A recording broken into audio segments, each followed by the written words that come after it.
Okay, now we'll talk about a very interesting Italian architect and designer and pilot, a very interesting and exotic character, Carlo Molino, 1905-1973. Let's read a little bit about him. Carlo Molino, born on May 6, 1905, and died in August 1973, was an Italian architect, designer, photographer, and educator. But what is not mentioned here is that he also enjoyed, flights. He was a pilot, a private pilot on a private plane. Anyway, we are going to see some pictures. Carlo Molino was born on May 6, 1905 in Turin, a major industrial city and cultural center in northwest Italy. He was the only son of Jolanda Testa and Eugenio Mollino, a prolific engineer who built more than 300 buildings of the most diverse types. Carlo Molino graduated in architecture in July 1931 at the Royal Superior School of Architecture in Turin. Turin has a remarkable architecture. It's enough to remember just Guarino Guarini, but there were others. Before and after graduation, he collaborated with his father, who mentored him in the design of technical architectural elements and had him oversee construction sites. Only in 1933, he began his personal career, winning a competition for the construction of an office building in Cuneo and writing The Life of Oberon, a fictional short story published in the architectural magazine Casabella. I like architects who also write even fiction. During the war years, he wrote a volume of photographic history and criticism, Message from the Dark Room, Il Messaggio dalla Camera Oscura, published in 1949, and the Manual of Skiing Technique. He loved to ski. Introduction to Downhill Skiing, Introduzione al Discesismo, published in 1950. In the 1940s, he began to write essays on architecture, and from 1949 up until his death, he taught at the Faculty of Architecture in Turin, becoming a full professor in 1953. In 1955, he designed a car, the Bisiluro, which competed that year in the 24 Hours of Le Mans. In 1956, he began to fly, specializing in aerobatics, and later participated in Italian and European competitions. Quite a Renaissance man. This was the man, a dreamer who was also a mundane man, but a mystery man in some ways. Look at him here in this strange photograph. Yes, a very interesting man, an enigma. There is also apparently a large collection of photographs he made of beautiful ladies. A man with a dark side, I imagine, and he tried to, externalize this darkness in various creative endeavors. Look at him here over New York City in his own plane. Or I don't know if it was his own, but he was the pilot of the plane. I mean, how many architects, would indulge in such activities? Besides being a professor of architecture, and he did some beautiful designs of furniture, and we are going to see them. I like this very much what Voltaire said. My God, why is it that here there aren't a few thousands Orthodox functionalists? To read what Voltaire said, the superfluous, a very necessary thing. I love this. In praise of the superfluous. In a way, it's like in praise of folly of Erasmus of Rotterdam. The superfluous, a very necessary thing. Voltaire. Anyone who is not a beast, that's what he wrote, Carlo Molino. Anyone who is not a beast, and therefore has the awareness and dignity of a human being, the poorest human being who has never reneged on his own individuality, will feel this need to be enchanted and to enchant, to express himself. I love it because he's right. He's right. And unfortunately, there are so many beasts in the world who do not want to express themselves because they have nothing to express, and because they don't want to be enchanted and they don't want to enchant. But Carlo Molino was right. Let's read again. I'm not sure about that word. Renegade is, I guess, renegated. Anyway, anyone who is not a beast and therefore has the awareness and dignity of a human being, the poorest human being who has never reneged on his own individuality, will feel this need to be enchanted and to enchant, to express himself. That's what Carlo Molino wrote.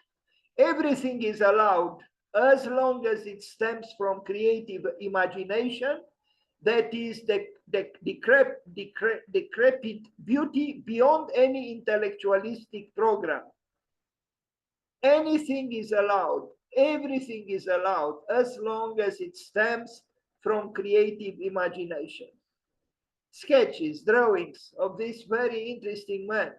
Look at this chair, and he built some formidable pieces of furniture. Besides doing, look at this detail of a stair or a staircase. It's incredible, intricate and precise, expressive and accurate.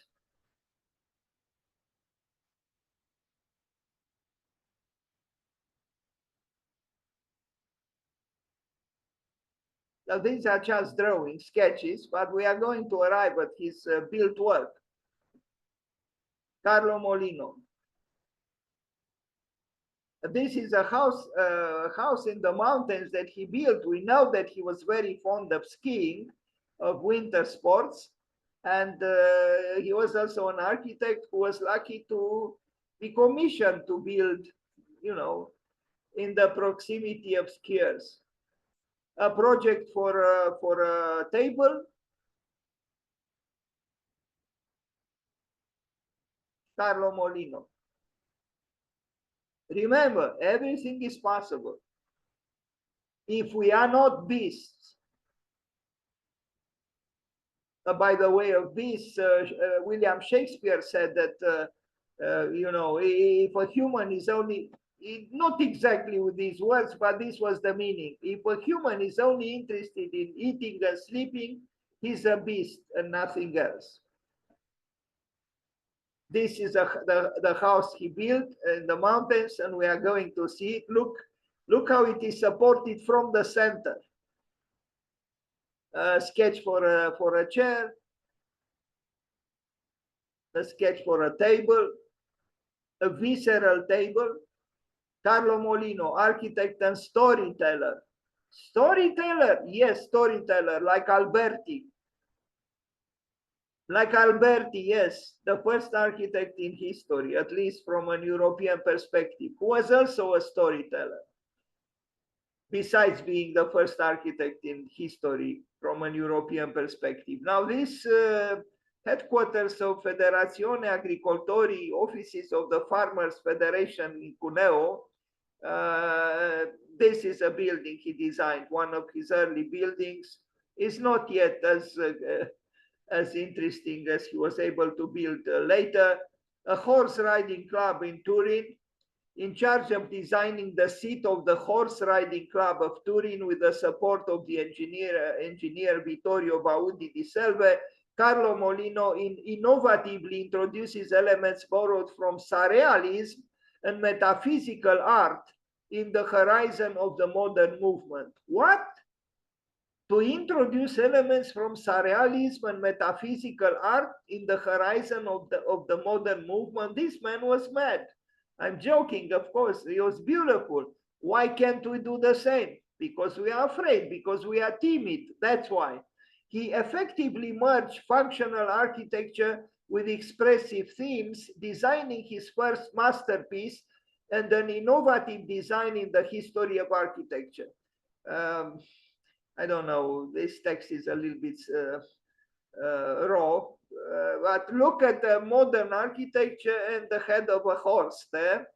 I wish I had more pictures with this horse riding club of Turin. I only have this one for the moment, and I regret.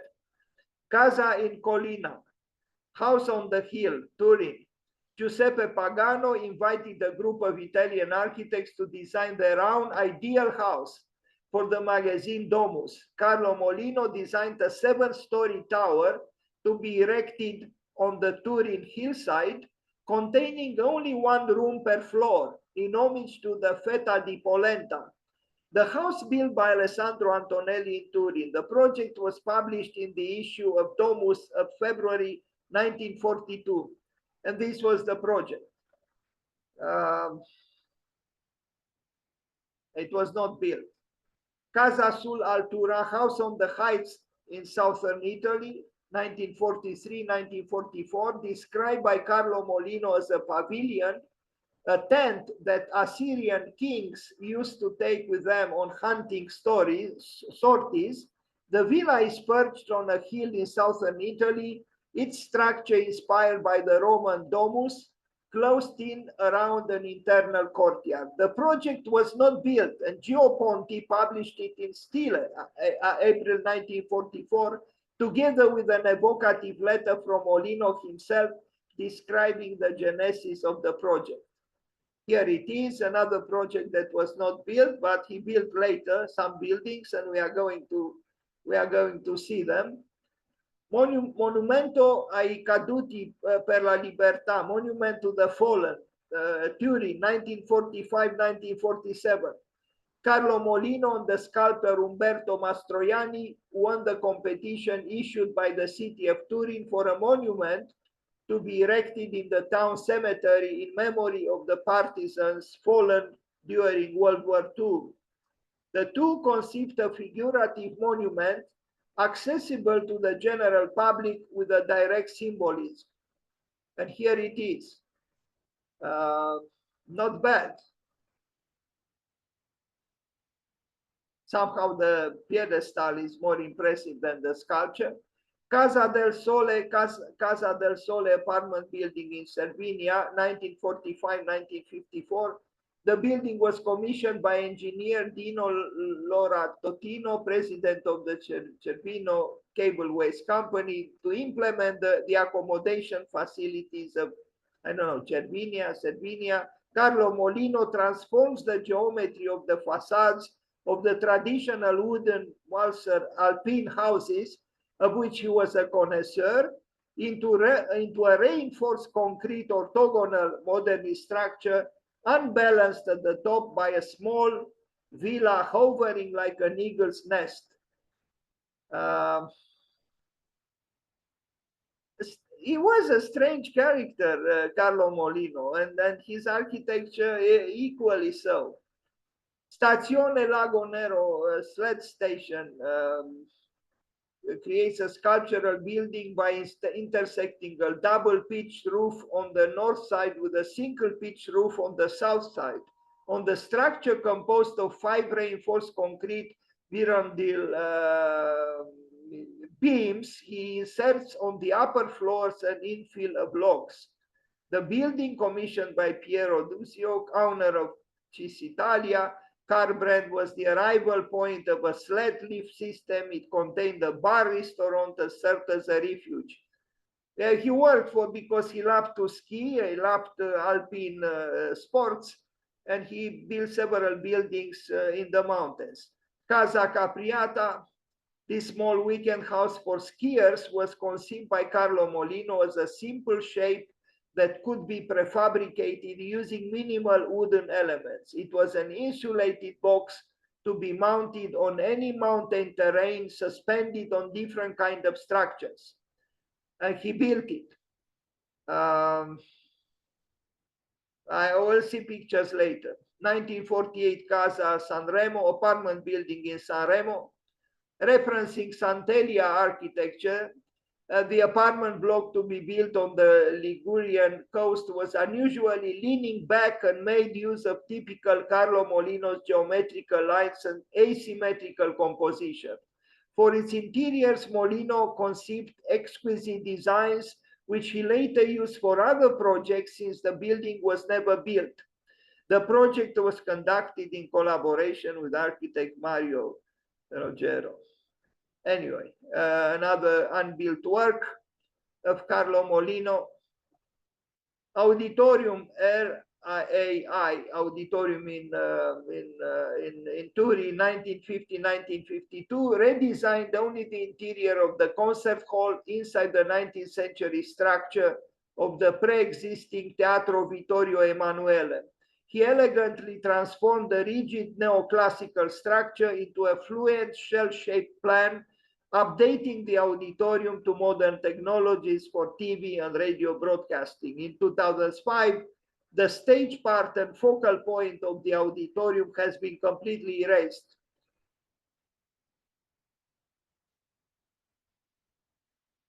Casa apartment building on Viale Maternità in Aosta, a social housing project. He played on pre-war schemes of Italian rationalists to design a horizontal volume highlighted by the use of many different and colorful materials and finishes reflecting Italian post-war cheerful spirit.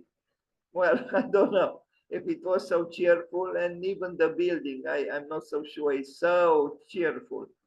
Anyway, Casa Cataneo in Agra, the small villa for the Cataneo family, sits like a resting animal, yet ready to jump on the hillside overlooking the Lake Maggiore.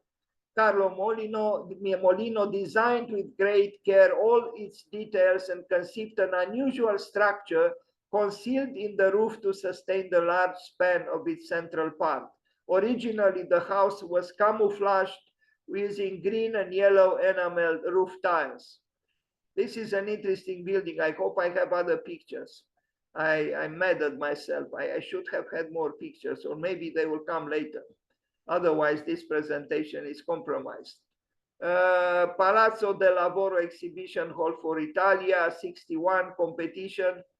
I'm not going to read this text, it's too much reading.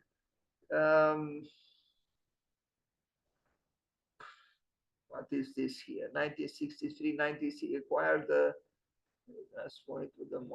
the building was dismounted from its original plotting nearby. I don't like this presentation that I made. I have to make another one. This is another mountain building or building in the mountains by Carlo Molino, but it doesn't yet show, like other buildings, is iconoclasm. The Chamber of Commerce of Turin, 1964-1973. It's too much writing here. No, I'm not happy with this presentation. Sorry about it. I have to make another one. Teatro Regio Opera House in Turin, 1965-1973. One of Carlo Molino's masterpieces. The Teatro Regio is essentially composed of a foyer inspired by Piranesi's architectural visions of the carceri, the prisons, a fascinating open space in reinforced concrete. The auditorium, a large egg that envelopes the audience and the stage in a completely curved space. The technical part of the stage, still one of the most modern and functional in Europe. Together with Mollino, the project was supervised by the engineer Sergio Mosmeci anyway, and another architect, Carlo Graffi. This is the space of this auditorium, Teatro Regio, as it is called, a website where you can access a lot of information about Carlo Molino. I'm not happy with this presentation because some of his most important buildings were illustrated with only one picture, and this is not acceptable. Designs, but I have a few images of his formidable designs, I would say. Look at this table. Not bad at all. I mean, this capricious surrealism brought into the very structure that sustains the horizontal surface of the table is is a pleasure to look at, I think. A more reticent desk. But even here, the structure has elements of expression, so to speak, very intricate and complex and almost visceral woodwork. Although the geometry that he used is, geometry. Chairs, these themselves, nice works of art, and probably not very uncomfortable, as opposed to other chairs by other architects. Now look at this whimsical chair. Not bad at all. He was a very good designer, Carlo Molino.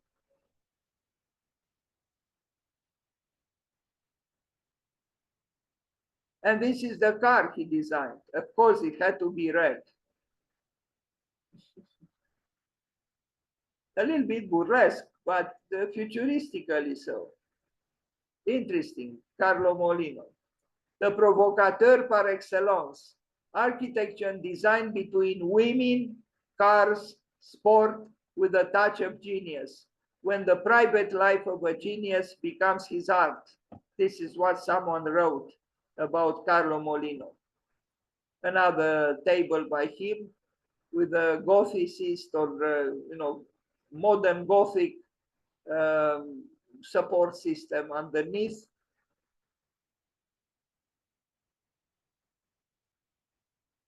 I am so mad at myself that I didn't have more pictures of some of his buildings. But we can contemplate his abilities in design by just looking at the legs of this table.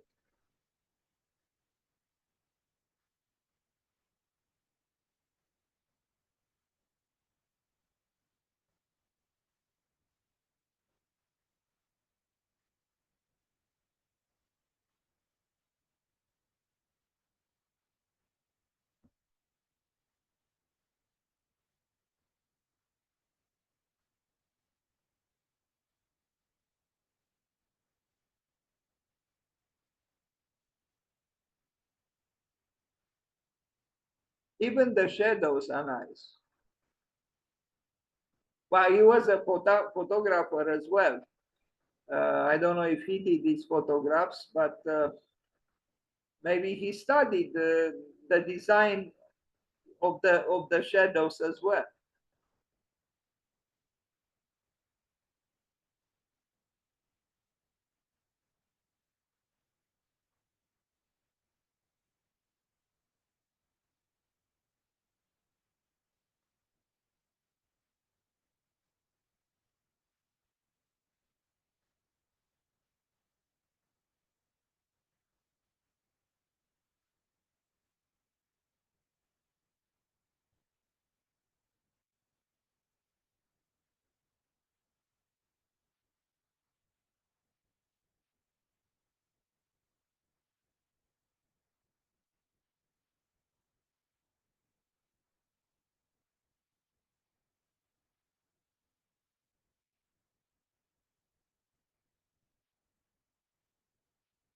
Refugio Carlo Molino. I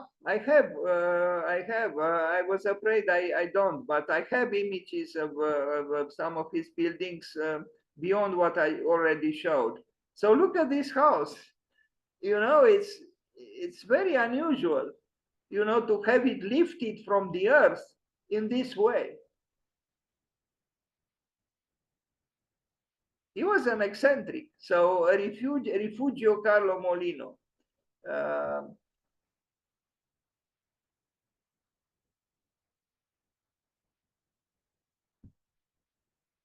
There was one built more recently, not by him, but following his example.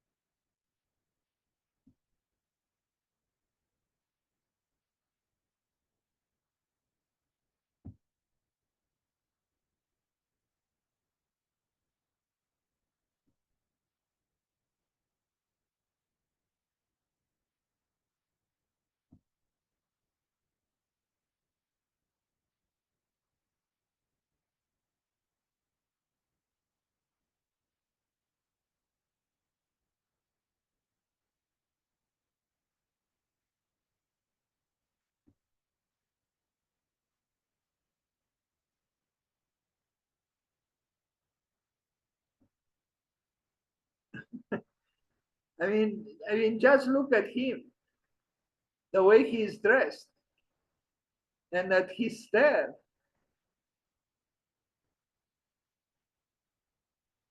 This was Carlo Molino.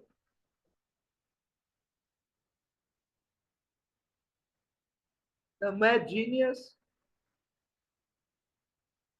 Maybe most geniuses are mad. I wonder what he thought, felt when he allowed himself to be photographed in this way. Maybe he photographed himself in this way. Very exotic. Maybe influenced by Salvador Dali. Teatro Regio, other pictures, an important work by him. This is the exterior, but we read the influence of Piranesi inside.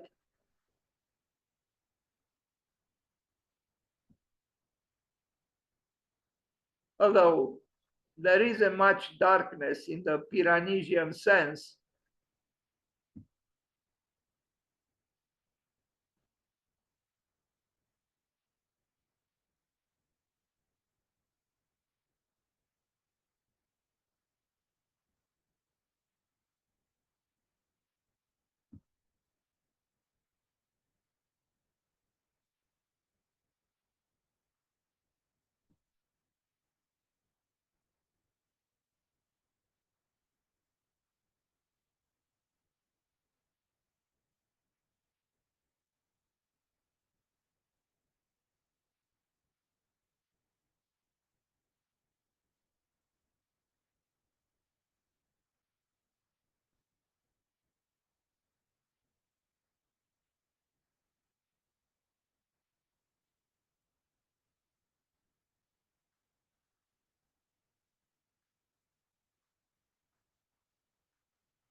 Interesting brickwork.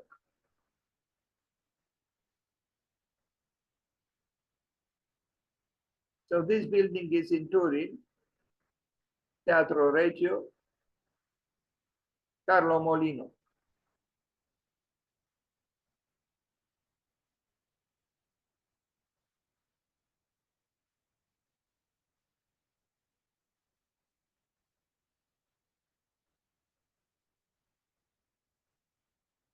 Sorry about this alarming word spread everywhere, ruining the round photographs in the name of authorship.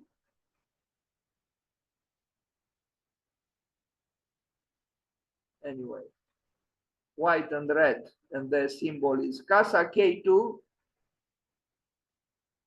Another interesting work, you wouldn't expect a building with a sloping roof to sit on those concrete legs in this way. It's both traditional and anti-traditional. And here is the architect at the building site. How come he was able to do all the other things? Write short stories, fly a plane, make countless Polaroid pictures of beautiful ladies.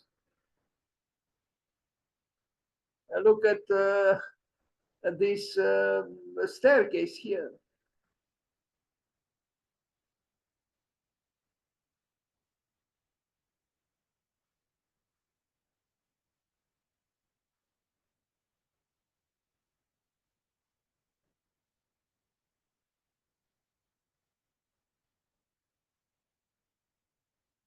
Casa Garelli.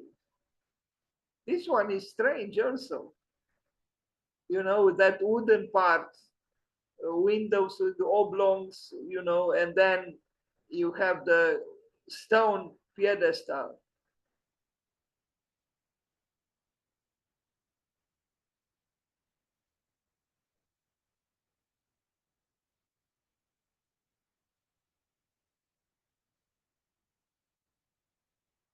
I read that he employed, I mean, he reused materials from a demolished house or a previous house that was perhaps on that very site where he built this building.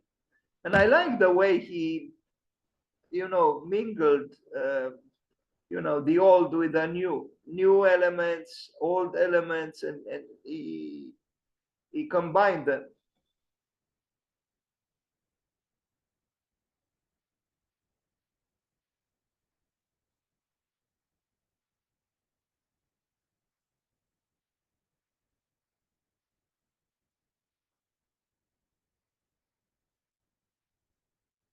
Capana Mollino. Um, Another, I almost said typical Mollino building where, some wooden part sits on top of a concrete part, and there are some acrobatics, architectural acrobacies here, or acrobatics.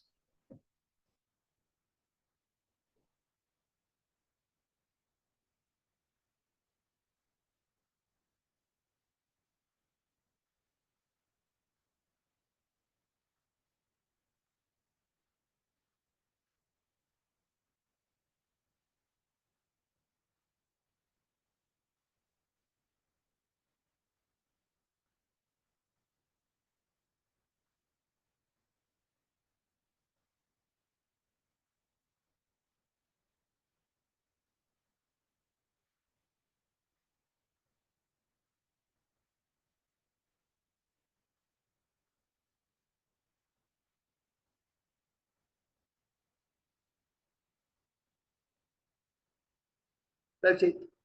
So let's talk a little bit about this strange architect.